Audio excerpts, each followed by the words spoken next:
सभी मित्रों को मेरा सादर प्रणाम है। और आज भी जो वीडियो है आपके लिए बड़ी उपयोगी है। और ये ग्रहों के राजा सूर्य पे आधारित कुंडली है। अगर आप सुदर्शन चक्र में देखें तो चंद्र कुंडली, लग्न कुंडली के साथ साथ सूर्य कुंडली का भी वर्णन है। और मेरे हिसाब से कि राजा की अपनी कीमत है। राजा की अपनी कीमत इसलिए है कि राजा अगर आपका वीक है तो आप जानिए कि राज्य की दुर्गति है। ऐसे ही कि किसी आदमी की कुंडली में अगर सूर्य कमजोर हैं, कमजोर कैसे हैं? उनकी डिग्री कम है, नीच के सूर्य हैं, खराब स्थानों पर बैठे हैं, तमाम दुर्योगों से वो पीड़ित हैं, तब हम कहेंगे कि सूर्य हमारे जो हैं वो कैसे हैं? कमजोर। कमजोर सूर्य होने से बड़े बड़े आप देखेंगे कि राजयोग भी फलित होते हुए नजर नहीं आएंगे। कि वही हाल कि राजा अगर कमजोर है तो फिर क्या है? फिर राज्य की दुर्गति है। प्रजा में कितने भी विद्वान हों, लेकिन अगर राजा उसका वीक है तो आप क्या सोचते हैं कि सुगमता से राज्य चलेगा? नहीं चलेगा। वही हाल आपकी कुंडली में भी है कि अगर कहीं से भी राजा अगर आपके वीक हुए तो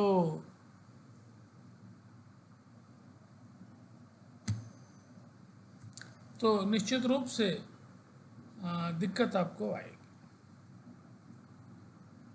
अब सूर्य नीच के कब कहलाएंगे? सूर्य नीच के कहलाएंगे जब सूर्य जहां लिखे हैं, जहां सन लिखा है वहां पे 7 का अंक लिखा है। और उच्च के सूर्य कब कहलाएंगे? जब सूर्य जहां लिखे हैं वहां पे 1 लिखा है। अपनी राशि कब सूर्य की होगी? आप जानते हैं कि हर एक राशि के लॉर्ड हैं कोई न कोई। तो सिंह राशि जो है, जो लियो है, उसके लॉर्ड जहां 5 लिखा है, अगर वहां पे सन है तो अपने घर के सूर्य। सूर्य के साथ जो लगने वाले दुर्योग हैं, सूर्य के साथ केतु हैं, सूर्य के साथ राहु हैं, सूर्य के साथ शनि हो गए, सूर्य के साथ शुक्र हो गए, या तो 7 हो गए या इन लोगों की दृष्टियां हो गई। सूर्य आपके शनि के घर में बैठे हैं, शुक्र के घर में बैठे हैं, तो इनको हम पीड़ित सूर्य कहेंगे। सूर्य जब पीड़ित होगा तो नेचुरल है कि आपको बड़े बड़े जो राजयोग हैं कुंडली में वो पूरी तरह से फलित नहीं होंगे। तो निश्चित रूप से आपको अपनी कुंडली में देखना चाहिए कि हमारे सूर्य कैसे हैं। और अगर सूर्य कमजोर हैं तो उनको अच्छा करने का निश्चित रूप से प्रयत्न करना चाहिए। अभी मैं बड़ा रिस्पांस चूँकि लेता रहता हूँ अपनी कुंडली में, तो मैं बड़ा खुश हुआ कि हमारी एक ज्योतिष की पूछने वाली अपने बारे में, वो अमेरिकन है, इंडियन अमेरिकन नहीं, प्योर अमेरिकन है। और उन्होंने लिखा है कि by your remedies particularly for son he feel very nice. तो आई थिंक रिस्पांस तो मैं लेता ही रहता हूँ कि भाई कैसा जो मैं बोल रहा हूँ उसका क्या प्रभाव है। अभी कल ही परसों, पिछले हफ्ते की बात है कि चंद्रमा के बारे में एक वीडियो हमारी कोई देख रहा था ऑस्ट्रेलिया में। वो नो डाउट वो इंडियन है। उन्होंने मुझे जब बताया कि साहब मैं ओम चंद्राय नमः का एक माला जाप करता हूँ, हालांकि खुद भी थोड़े ज्ञानी है क्योंकि इंडियन है और उनको काफ़ी कुछ पता है एस्ट्रोलॉजी के बारे में, कह रहे थे कि निश्चित रूप से मुझे बड़ा आराम मिल रहा है। ऐसे ही सूर्य को भी मजबूत करने के कई एक साधन। सबसे बड़ा साधन जिसमें कोई कर्मकांड आपको नहीं करना है, कुछ नहीं करना है, आपको चैरिटी करनी है। मैं बार बार इस पर जोर देता हूँ कि अगर आप ज़रूरतमंद की मदद करते हैं, चाहे पैसे से, चाहे शारीरिक, चाहे उसको बूस्टअप करते हैं, तो निश्चित रूप से सन को आप प्रसन्न कर रहे हैं। सन आपके कुंडली में मजबूत है। सन के मजबूत करने का है कि अपने आप पिता का आदर करें, पेरेंट का आदर करें, बड़ों का आदर करें, गुरुओं का आदर करें, तो भी सन क्या होंगे? प्रसन्न। सन को मजबूत करने के लिए जो स्टोन की रेमेडी है, वो हम लोग किस पत्थर का चुनाव करेंगे? रूबी, जिसको हम माणिक्य कहते हैं, वो ये भी एक रेमेडी है कि आप माणिक्य को धारण करें। कब धारण करें, कैसे धारण करें, कितने रत्ती का पहने, कितना वजन हो, क्या हो, ये एक अलग विषय है। इसके लिए आपको पहनने के पहले अपनी ज्योतिषी से निश्चित रूप से विचार करना ही चाहिए, और आपको सूट करेगा कि नहीं करेगा, क्योंकि लग्न के लॉर्ड को देखना होगा, आपकी महादशा जो चल रही है उसको देखना होगा कि कहीं हमारे सन के अपोजिट लोग तो नहीं हैं। तो जैसे कि भाई हम शनि का कोई भी पत्थर और सूर्य का पत्थर एक साथ नहीं पहन सकते। अच्छा, सूर्य के जो मित्र, नैसर्गिक मित्र लोग हैं, वो तो अच्छी बात है कि अगर बृहस्पति हैं, मंगल हैं, है ना, बुध हैं, ये लोग ठीक है, ये लोग सूर्य के बड़े अच्छे मित्र हैं। तो चंद्रमा है, तो ठीक है, ये डिसाइड करेंगे हम कि पत्थर का चुनाव कैसे करेंगे। उसकी वीडियो भी एक है, कुछ पूछना चाहें तो आप पूछ भी सकते हैं मुझसे। अब सवाल है कि पूजा पाठ में क्या करें। ओम घृणी सूर्याय नमः का जाप करें। सूर्य को प्रतिदिन आप प्रणाम करें, कुछ न करें तो कम से कम उन्हें श्रद्धा पूर्वक 2 मिनट प्रणाम करें, उनका ध्यान करें।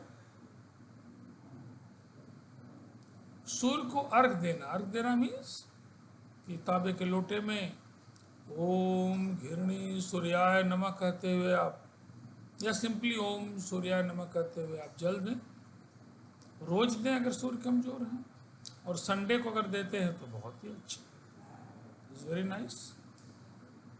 तो ये छोटे छोटे जो उपाय हैं, ये निश्चित रूप से फायदेमंद होंगे ही होंगे, क्योंकि ये बताए हुए उपायों से जो रिस्पांस मुझे मिल रहा है, देश के लोगों से भी, विदेश के लोगों से भी, दूसरे धर्मों के लोगों से भी, आई एम कॉन्फिडेंट, कहीं मुझे कोई शंका नहीं है कि आप का सूर्य कमजोर है और इन उपायों से आराम आपको मिलेगा ही मिलेगा, इसमें कहीं दो राय नहीं। सूर्य कुछ भावों में है, 8वें भाव में है, 6ठे भाव में है, 12वें भाव में है। किसी भाव से हम लोग जब देखेंगे तो उसके रिस्पेक्ट में भी देख लेंगे कि हमारा सूर्य कहाँ है। इन तमाम चीज़ों की हम लोग चर्चा पहले भी कई वीडियो में किए हैं कुछ चीज़ों की, और हर वीडियो कुछ आपको नया सिखाती है। और मेरे हिसाब से कि आप अगर चाहते हैं कि खुद भी एनालिसिस कर सकते हैं और चाहते हैं कि मैं एनालिसिस करूं, तो मुझे डाटा निश्चित रूप से जो डेटा है, जिसकी भी कुंडली देखनी है, उसका date of birth, time of birth, place of birth, और साथ में हाथ धो के साबुन से खूब अच्छा उसका राइट हैंड और लेफ्ट हैंड दोनों का जो फिगर है व्हाट्सएप पे आप भेज सकते हैं। और व्हाट्सएप नंबर मेरा 9412012236 है। तो सूर्य कुंडली की जो मैं चर्चा कर रहा था कि सूर्य कुंडली को भी अपने फलादेश में आपको स्थान देना है। जैसे चंद्र कुंडली में आप चंद्रमा जहाँ भी जिस राशि के हैं उसको आपने लग्न में ला कर रख दिया है, और उसके रिस्पेक्ट में बाकी ग्रह। इन द सिमिलर वे सूर्य को आपको क्या करना है, लग्न में ला देना है और उसके रिस्पेक्ट में सभी भावों पे आपको विचार करना है। बाकी चीज़ें जो अलजेब्रिक सम के रूप में है कि कहाँ कम कहाँ ज़्यादा है और ओवरऑल इफेक्ट क्या होगा, तो आपको अपनी कुंडली में लग्न कुंडली को, सूर्य कुंडली को और चंद्र कुंडली को, इन तीन कुंडली को तो जरूर से देखना है। और इसके अतिरिक्त नवमांस कुंडली को, चलित कुंडली को, इन सब चीज़ों को देखेंगे और किसी भाव का जब विश्लेषण करेंगे तो भाव के विश्लेषण में लग्न के रिस्पेक्ट, चंद्र लग्न के रिस्पेक्ट, सूर्य लग्न के रिस्पेक्ट, ये सब देखेंगे। साथ साथ उस भाव का जो रिलेटिव पोजीशन है उसको भी हम लोग,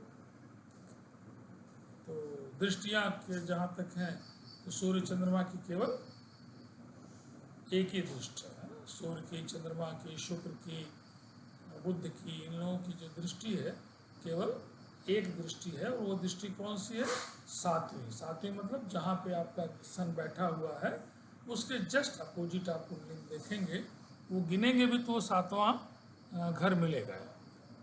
तो मेरे ख्याल से अगर आपको सूर्य कमज़ोर हैं तो उन्हें मजबूत करने की आवश्यकता है और आज से ही अपनी कमाई का कुछ पोर्शन ज़रूरतमंद को दान करना सीख जाइए, सूर्य मजबूत होते जाएंगे। जितने बड़े आप दानी हैं सूर्य उतने ही अच्छे हैं, और सूर्य अच्छे हैं तो आपको लाइमलाइट मिलेगी, मान सम्मान, समाज में इज्जत, ये सब कौन देता है, sun. If the sun is weak, खुदा पहाड़ निकली चूहिया की जो कहावत है, कितना भी आप मेहनत करें लाइमलाइट आने में आपको क्या है, परेशानी होगी। जितना ज़्यादा पीड़ित होंगे उतना दिक्कत होगी। It is relative. ये एनालाइज करने के बाद ही पता चलेगा एग्जैक्टली कि आप कितना पीड़ित हैं। तो आज की कुंडली का शीर्षक भी यही है कि कहीं आपके सूर्य पीड़ित तो नहीं है। बहुत बहुत आप सभी लोगों को मेरा प्रणाम है, पुनः धन्यवाद।